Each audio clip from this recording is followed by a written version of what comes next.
그래요. 우리의 신앙은 들음에서 믿음이 나온다. 믿음은 들음으로부터 시작된다 그랬거든요. 들음으로부터 그 믿음이 시작. 그래서 복음 선포가 먼저 이제 복음 선포를 통해서 우리 안에 내면의 변화가 생겨지는 거. 이게 이제 믿음이 생겨지는 과정들이. 그래서 사실은 이 얘기는 별것도 아닌 것처럼 보이지만 계속해서 끊임없이 드러내면 드디어 이게 어느 순간에 열림이 생겨요. 그래서 들음이라고 하는 것이 사실은 자기를 보는 거잖아. 너를 봐라, 자기를 만나라, 자기를 만나는 것이 하느님을 만나는 거다. 그 자기가 바로 어떤 경계도 없는 사랑이신 하느님을 만나는 거다. 이런 거거든요.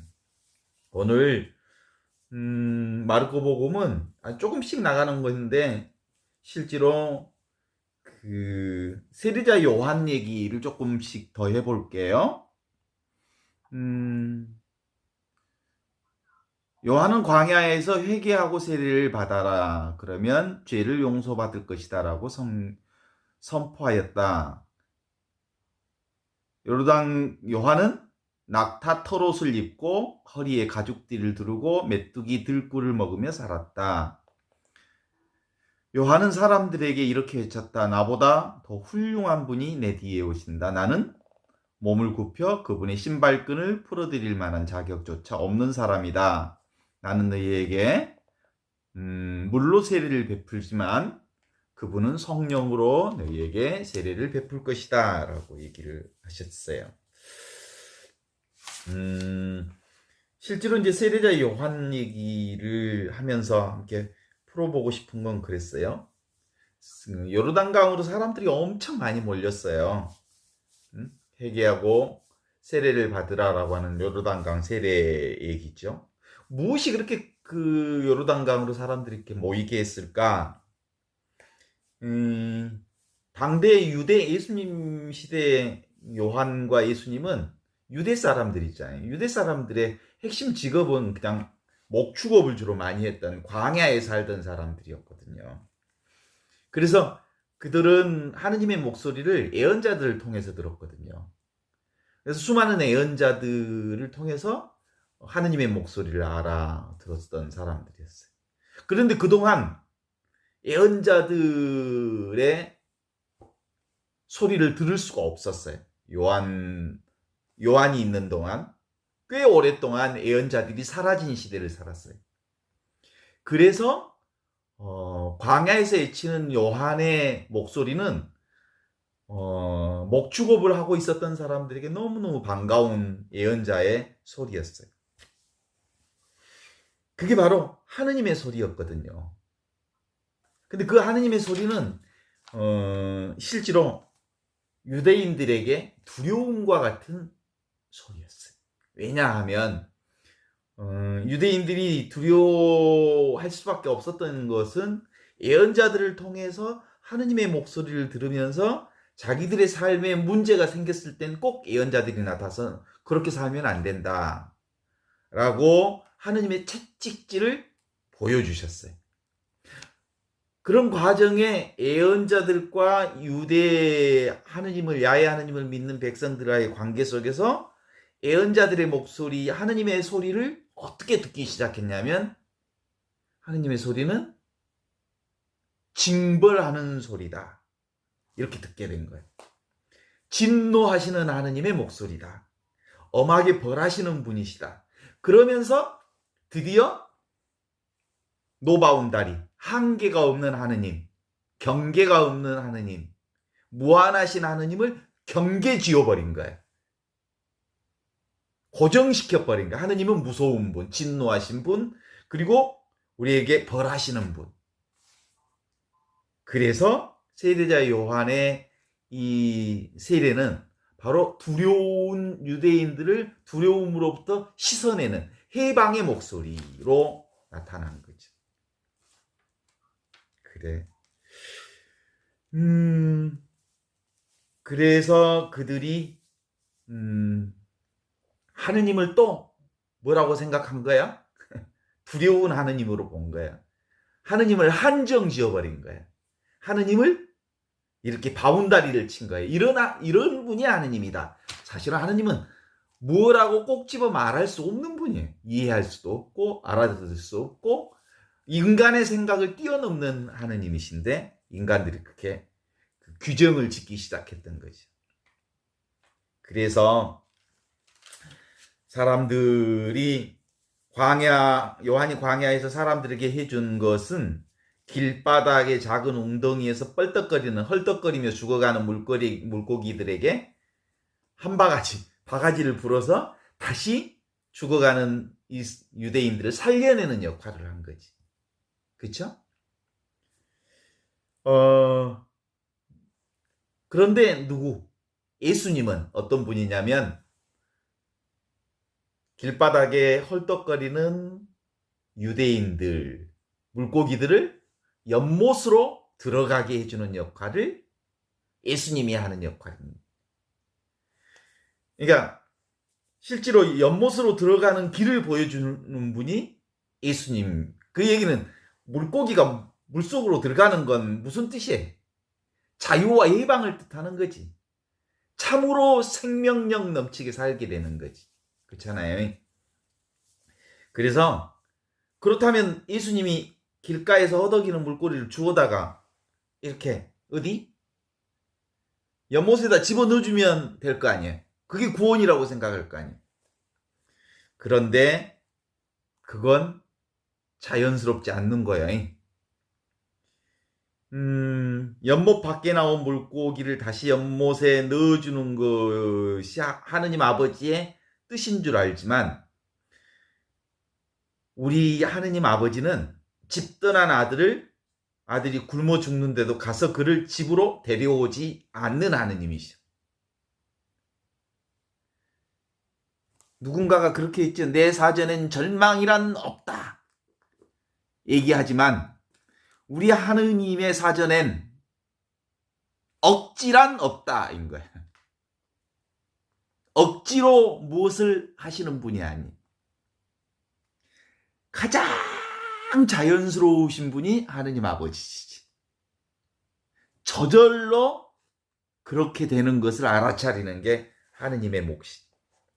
그래서 연못 밖으로 나간 물고기를 집어서 연못에 넣어주는 것이 자연스러운 일이 아닐까라는 생각을 하지만 실제로 그건 내가 연못 밖에서 헐떡거리고 죽어가는 생명체다라고 하는 것은 생각일 뿐 사실은 연못 밖에서 허덕이는 물고기란 없어요.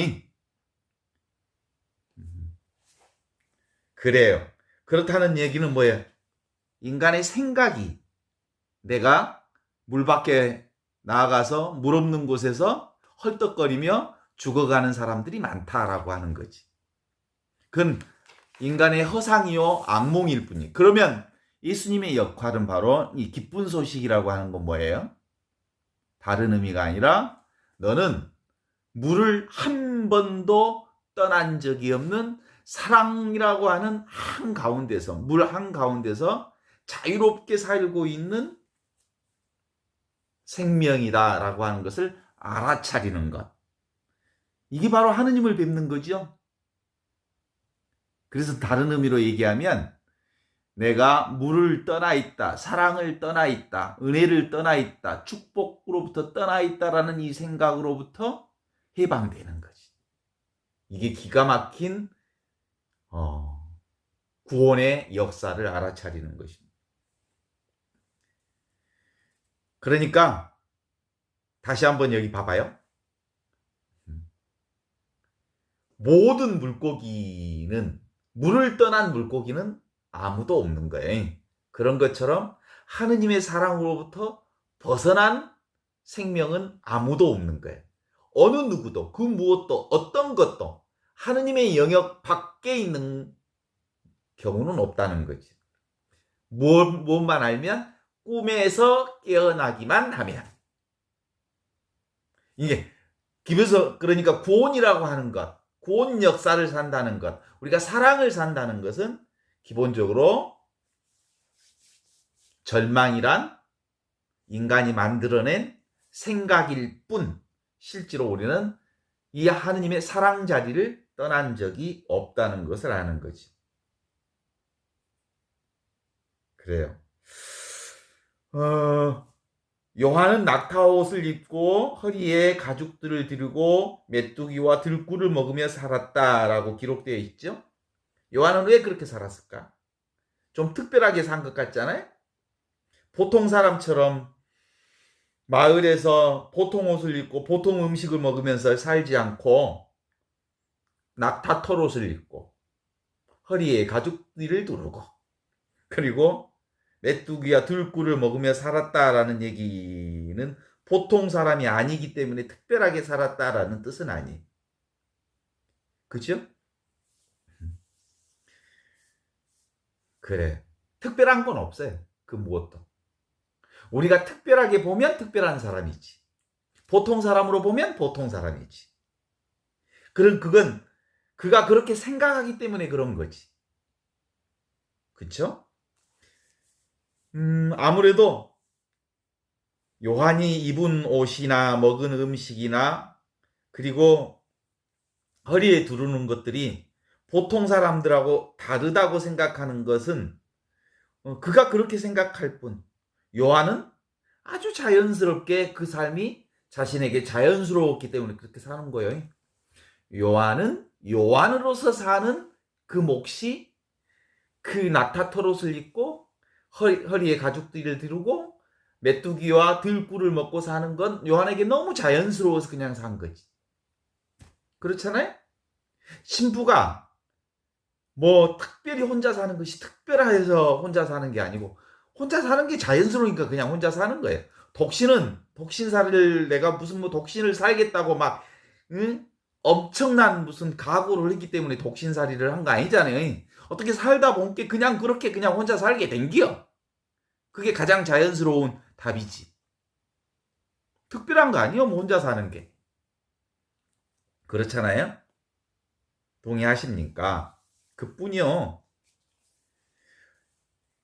그렇게 사는 게 편안하고 쉬운 게 그렇게 살았어. 그러니까 그것이 요한의 삶의 모습이야.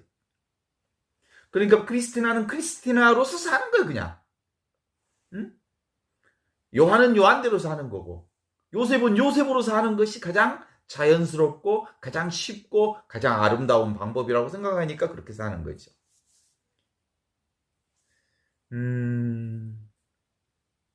그래요. 그래서 요한은 요한답게 살았어요. 요한답게 사는 꼬라지가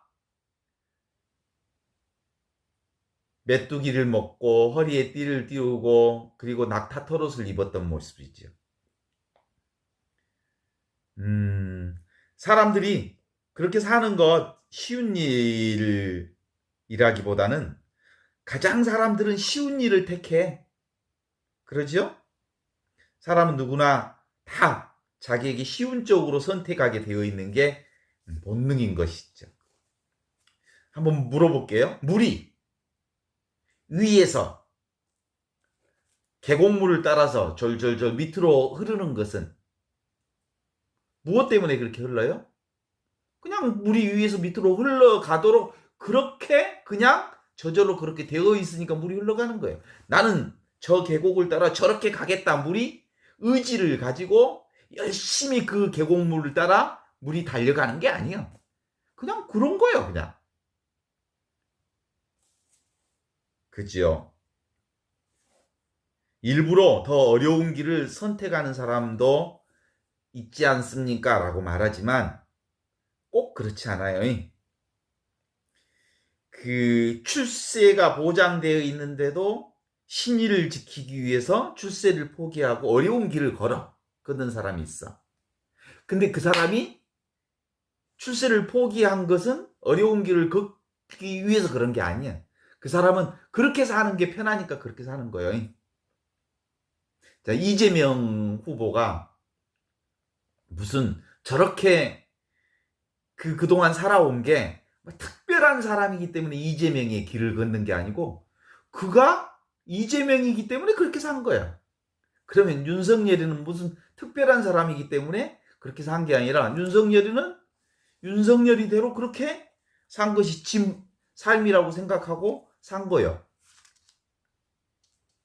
모든 사람은 다 자기 살기 쉬운 대로 사는 거 아닐까 하는 생각을 해볼 수 있지. 십자가를 지었던 예수님도 사실은 예수님이 십자가를 지고 싶어서 지었을까? 그냥 십자가가 온 거예요. 저절로 당신에게. 그래서 질 수밖에 없으니까 그냥 진 거야. 거기에 뭐 특별한 의미가 붙을 이유는 없어. 그죠? 내 뜻을 비우고 아버지 뜻을 따르기보다 아버지의 뜻을 무시하고 내 뜻대로 살기가 예수님에게서는 훨씬 더 어려웠어. 그래서 그냥 아버지 뜻대로 사는 거예요. 동의하십니까?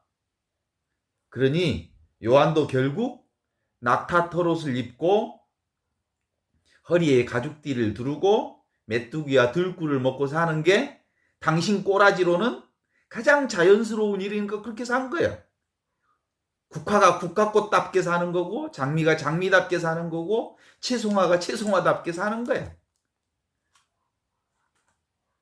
요한이 그런 옷을 입고 그런 음식을 먹는 것은 따로 기록돼 둘 만한 가치가 있는 일이기 때문에 일부러 그런 것이 아니다라는 것이 중요한 포인트죠. 정말 그렇다면 그 요한의 옷과 음식과 그것이 가진 가치는 특별히 있을까? 없어.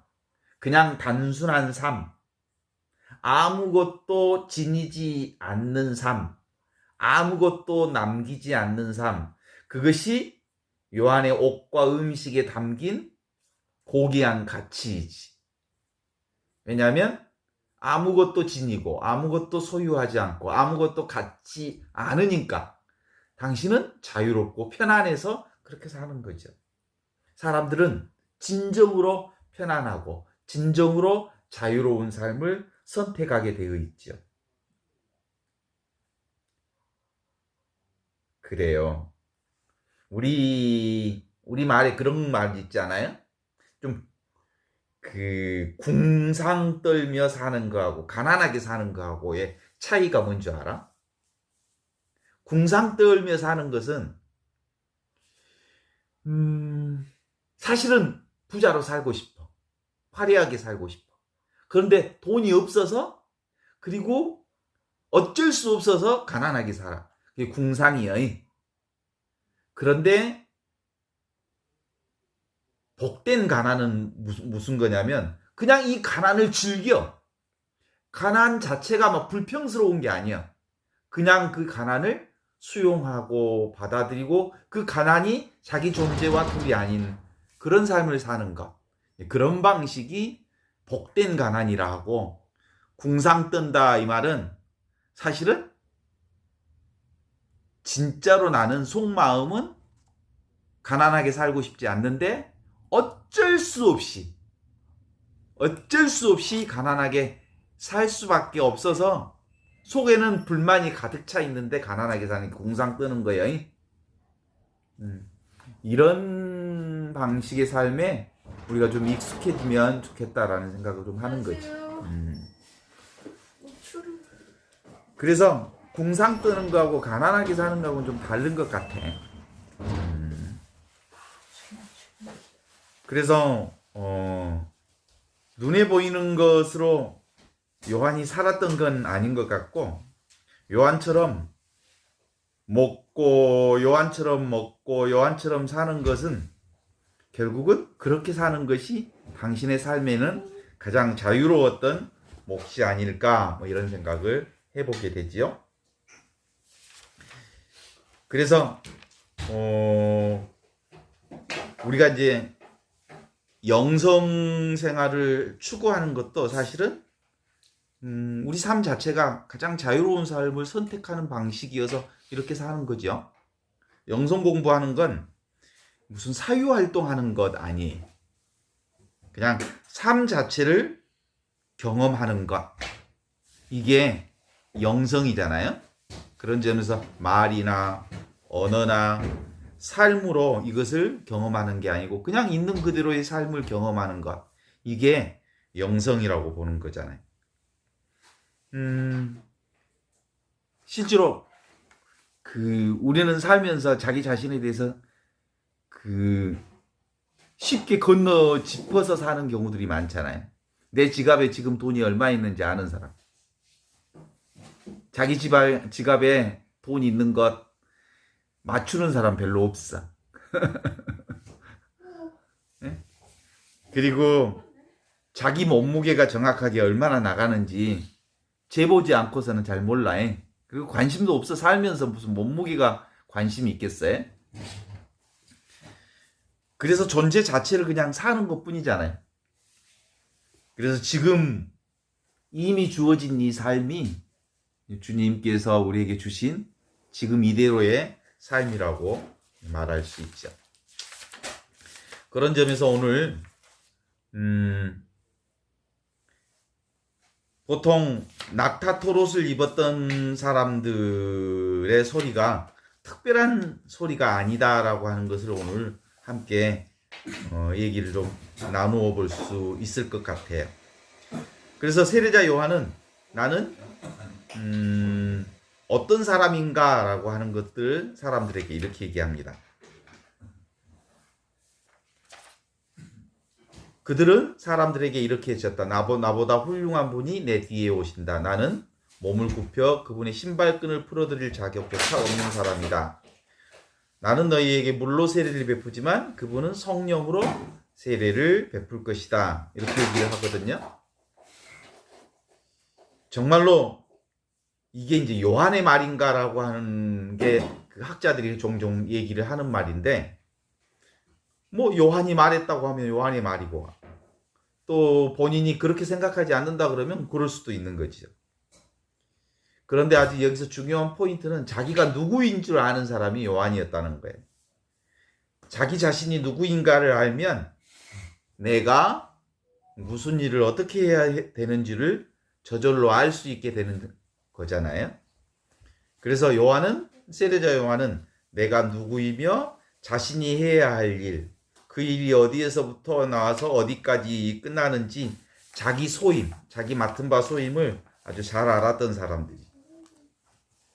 그래서 요한이 우리 사자성어의 과유불급이라는 말이 있잖아요. 요한은 기본적으로 자기 자신을 너무나도 잘 알아서 자기를 거들먹거리지도 않았고 자기 자신을 있는 그대로 이렇게 알 수 있었고 알았던 사람. 내가 무슨 가진 게 없다고 엄살을 부리는 사람도 아니었고, 그리고 자기 자신을 과신하는 사람도 아니어서 자기 분수를 너무나도 잘 아는 사람. 이게 세례자 요한의 특징으로 우리가 짚어볼 수 있는 거죠. 그 말씀을 어디서 읽을 수 있냐면, 나는 신발끈을 풀어드릴 자격조차 없는 사람이다 라고 얘기하는 거거든요. 이게 무슨 뭐 겸손의 말 같은데 겸손의 말이 아니에요. 나보다 큰 분이 뒤에 오신다라고 말할 때 이 큰 분이 누구를 얘기하냐면 예수님을 얘기하는 것이라고 사람들은 얘기할 수 있지만 꼭 예수님을 얘기하는 건 아니에요. 내 뒤에 오는 분. 요한은 개체로서의 자신을 얘기하고 내 뒤에 오는 분은 누구예요? 요한의 뒤를 이은 분들은 바로 나여, 나. 지금 여기 이것으로 사는 나. 하느님을 얘기하는 거예요. 그러니까 요한은 개체잖아요. 개체. 개인으로서 나와 전체로서의 나인 하느님. 그러니까 자기 자신을 제대로 안 하늘을 사는 사람하고의 자신의 과정들을 이제 보게 되는 거지. 그래서 지금 여기 이것으로서의 내가, 하느님으로서의 내가 세례자 요한은 발견한 거죠. 그러니까 개체로서의 나는 너무나도 하찮다. 신발끈을 풀어드릴 만한 자격조차 없는 아무것도 아닌 존재다. 그런데 하느님 아버지와 결합된 존재는 이미 하늘이 되는 거지. 전체가 되는 거지. 순수의식이 되는 거지. 통틀어서 온전히 깨달음에 이른 사람이지. 그러니까 전체를 통해서 보면 개인은 아무것도 아니지. 그래서 그것이 나다라고 하는 걸 알게 된 거예요. 개체로서의 나는 정말 부족함이 많고 신발끈을 풀어드릴 만한 자격조차 없는 아무것도 아닌 nothing이다. 그러나 하느님 아버지를 이렇게 보면 그분은 전부가 되는 거다. 그 얘기는 뭐예요? 자기 자신의 꼬라지를 정확하게 알면서 내가 어디에서 지금 살고 있는지에 대한 현 주소를 분명히 안 사람이 세례자 요한이었다라는 얘기를 하는 거죠. 요한은 그것을 알고 깨달은 분이었기 때문에 나는 신발끈을 풀어드릴 만한 자격조차 없는 사람이다 라고 말할 때 요한의 이 말은 겸손한 말이 아니다 라고 하는 거죠. 자기가 자기를 알고 있는 진실을 말한 것 뿐이다. 그러니까 나 자신을 참으로 아는 사람은 절대로 겸손하지 않습니다. 굳이 나는 내 자신이 이미 하느님과 하나인 사람이 굳이 겸손을 따로 말할 이유가 별로 없어. 그렇죠? 그러니까 겸손한 사람은 겸손할 까닭이 없어. 겸손하지 않는 도리가 없기 때문에 그런 거라고 말할 수 있죠. 그래서 참된 겸손은 겸손하지 않다라고 말할 수 있어요. 그러면서 오늘 이제 이 얘기를 하지요. 나는 물로 세례를 베푼다. 그러나 성령으로 세례를 베푸실 분이 오신다라고 합니다. 그래서 물의 세례와 성령의 세례에 대해서 약간 우리가 함께 좀 같이 공부를 해보면 좋을 것 같은데, 물의 세례와 성령의 세례는 다르지 않아요. 둘이 아니야. 하나야, 하나. 같으면서 그러나 다른 거지요. 왜냐하면 서로 다른 것은 그것이 서로 같기 때문에 서로 다른 거예요. 세례라고 하는 점에 있어서는 같지. 세례는 무슨 뜻이에요? 깨끗이 씻어준다는 점에서는 같아. 그런데 물로 씻는 것과 성령으로 씻는다는 점에서 다른 거죠. 봐봐요. 참나무하고 대나무는 서로 같으면서 서로 달라. 나무라는 관점에서는 서로 같죠. 그런데 대나무와 참나무라는 관점에서는 다른 거죠. 이렇게 늘 세상의 모든 것들은 차이는 같은 것으로부터 차이가 시작이 되는 거예요. 그래서 같은 것과 다른 것은 둘이 아닌 거예요. 뱀과 원숭이를 구별해 보면 뱀과 원숭이는 분명히 다르지. 그러나 동물이라는 점에 있어서는 평등하지요. 같지요. 산과 구름도 서로 자연현상으로서는 같지만 서로 다른 모습으로 자연현상이 드러나고 있는 거잖아요. 그래서 우리가 이제 영적인 큰 흐름을 본다는 건 같음에서 다름이 나오고 다름에서 같음이 나온다는 사실을 발견하는 거예요. 그러니까 내 몸의 지체들이 서로 어떻게 다르고 서로 어떻게 같은가라고 하는 것을 보면서 물의 세례와 성령의 세례를 한번 구별해 본다면 물의 세례와 성령의 세례는 모두 다 똑같이 다 씻어주는 역할을 해주고 깨끗하게 해주는 역할을 하지만 물은 뭐에? 꺼죽을 씹는 거죠. 물로는 거죽을, 눈에 보이는 형상을 씹는 거예요. 그러면 성령은 무엇을 씻을까? 속을 씻는 거예요. 속. 마음을 씻는 거예요. 영을 씻는 거지. 그 사람의 삶 전체를 깨끗하게 하는 거지. 그래서 물과 성령이라고 하는 거, 그 물이 먼저냐 성령이 먼저냐 그렇게 나눌 이유도 없어. 사실은 물의 성령과 성령의 성령은 세례는 같지만 서로 다른 역할을 하는 거죠. 물그릇 그러면 물과 그릇은 서로 다르지. 근데 그릇이 더 중요해? 물이 더 중요해? 그릇이 있어야 물을 마실 수 있잖아요? 그래. 그래서 보이는 것을 통해서, 그릇을 통해서 물을 우리는 마시는 거지. 그러니까 우리 영적인 큰 틀을 보더라도 뭐가 있냐면, 안 보이는 것과 보이는 것의 사이에서 모든 보이는 것은 보이지 않는 것이 들어있어. 근데 뒤집어서 얘기하면, 안 보이는 하느님은 보이는 것들을 통해서 안 보이는 모든 가치, 그 근원을 이렇게 읽어낼 수 있는 것들이죠. 그러니까 하느님 아버지와 아들의 관계도 그렇잖아요. 하느님 아버지 안 보이잖아. 하느님 아버지를 보려면 보이는 아들을 통해서 하느님 아버지를 보는 거예요. 그렇죠? 그래서 실제로 육신의 부모를 업신여기면서 하늘의 아버지를 섬기겠다라고 하는 말은 다 거짓말이에요. 그래요? 보이는 자기 아버지, 자기 부모, 보이는 사람들을 사랑해야 비로소 보이지 않는 하느님을 사랑하는 거지. 그잖아요? 보이지 않는 하느님은 보이는 것들을 통해서 드러나 있으니까. 그래서 보이는 것과 보이지 않는 것은 따로따로 있지 않아. 늘 둘이 아니고 하나로 있어.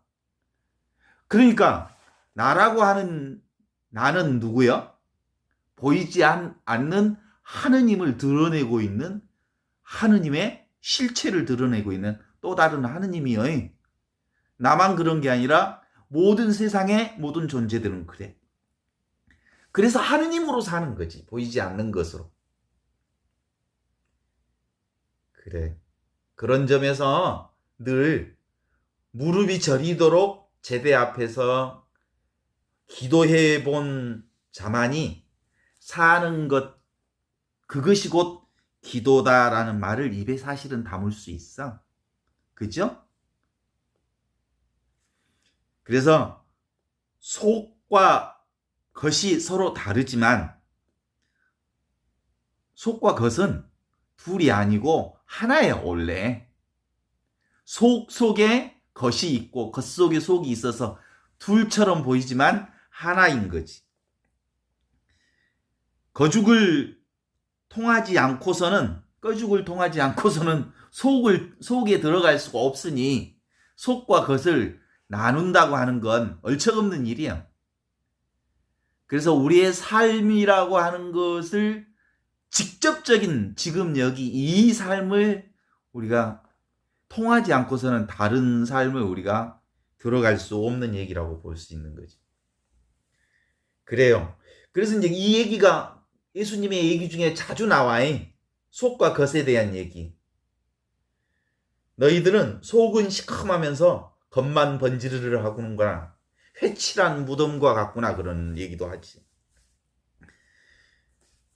더 그래서 물의 세례를 받지 않고서는 성령의 세례를 받을 수 없다라고 하는 말은 근본적으로 속을 깨끗하게 해야 겉이 깨끗해진다는 말이기는 하지만 실제로 씻는다고 하는 점에서 있어서는 뭐예요? 기본적으로 우리 삶 전체가 깨끗해져야 돼. 물의 세례는 눈에 보이는 것을 씻는다고 한다면 성령의 세례는 뭘 씻는 거예요? 우리의 삶 자체를 씻는 거예요.